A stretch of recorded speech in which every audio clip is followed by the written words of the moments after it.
Konon katanya rumah tersebut menyimpan kisah tragis dari keluarga Bakar. Hello guys, welcome to my YouTube channel.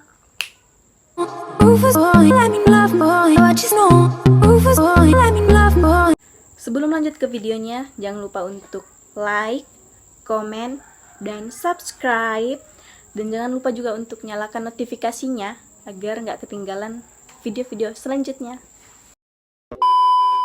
So, tanpa basa-basi kita langsung lanjut saja ke videonya. Let's start it! So, hari ini aku mau menceritakan tentang kisah mistis gaun pengantin Anna Bakar. Pada tahun 1830, ada sebuah keluarga yang menghuni sebuah rumah. Konon katanya rumah tersebut menyimpan kisah tragis dari keluarga Bakar, yaitu sang ayah yang bernama Elias Bakar dan ibunya yang bernama Hetty, dan mereka memiliki dua orang anak yang bernama David Bakar dan Anna Bakar. Tetapi anaknya yang pertama ini telah tewas akibat kecelakaan kapal perahu yang ia tumpangi. Dan ibunya pun juga telah meninggal dunia, jadi tersisalah Anna Bakar dan sang ayah yang bernama Elias Bakar. Nah guys, si Elias Bakar ini adalah seorang pria pandai besi yang kaya raya. Suatu waktu Elias ingin menjodohkan putri satu-satunya, si Anna Bakar, kepada seorang pemuda bangsawan. Nama Anna Bakar ini memang sudah terkenal di kawasan desa Altuna. Ia pun dikenal sebagai kembang desa paling cantik dengan keindahan tubuhnya yang putih mulus itu. Hingga ada seorang pemuda anak seorang bangsawan yang meminta tolong kepada ayahnya agar mau membujuk Elias Bakar untuk menikahkan putrinya dengan dirinya. Gitu. Elias tentu saja mau terima tawarannya karena kenapa? Karena dia adalah seorang bangsawan. Si Elias mikirnya gini, jangan sampai nanti putriku nikah dengan seorang pemuda miskin. Mau dikasih makan apa nanti ke depannya? Lebih baik seorang pemuda bangsawan yang bisa menjamin hidup putriku. Gitu katanya Sedangkan si Elias, ayahnya ini, gemar memakai pakaian serta perhiasan dan bergaya glamor. Berbanding terbalik dengan putrinya ini selalu bertampilan sederhana. Tanpa disadari dengan ayahnya ini, ternyata si Anna Bakar ini sudah memiliki kekasih tak lain dan tak bukan itu adalah pegawai ayahnya sendiri. Memang pria tersebut bukanlah keturunan orang kaya, tetapi dia dikenal sebagai seorang pria pekerja keras. Wajahnya pun juga lumayan tampan serta berkumis tipis. Ana tuh mikirnya gini kalaupun aku jujur sama bapakku, pasti aku disetujuin. Karena dia tuh seorang pengabdi dan juga seorang pekerja keras. Bagaimana mungkin aku nggak disetujuin? Gitu katanya Apa yang dipikirkan Ana tidak sebanding dengan realitanya. Saat ayahnya mendengar pengakuan putrinya, murkalah ayahnya itu. Kemudian ayahnya memanggil pegawainya tersebut.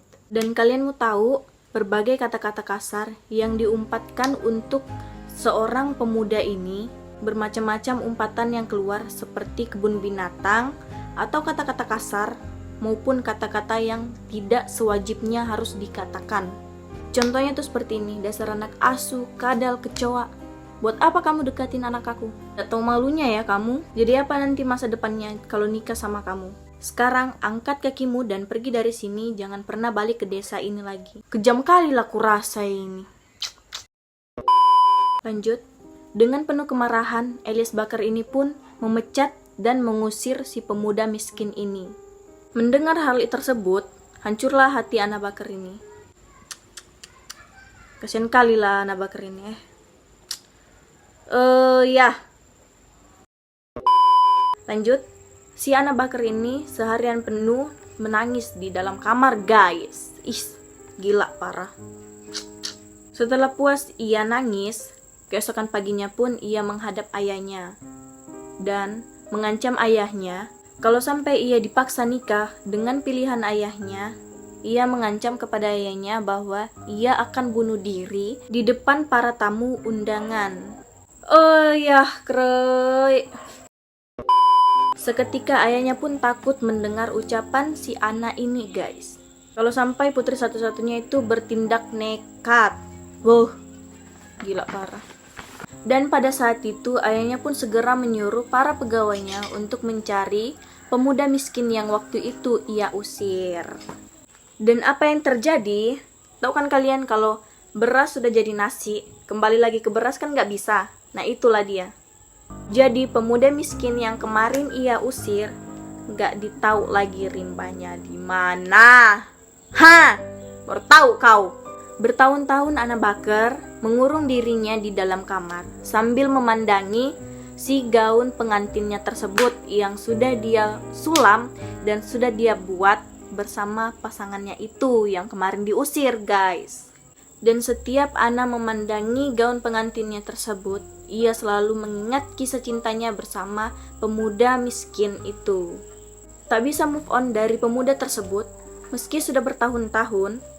Ana Bakar pun menjadi perawan tua wal, dan lama-kelamaan ia pun mati suntuk, tepat di bulan Desember tahun 1914. Namun di akhir hidupnya, Ana pun masih menyimpan dendam kepada ayahnya tersebut.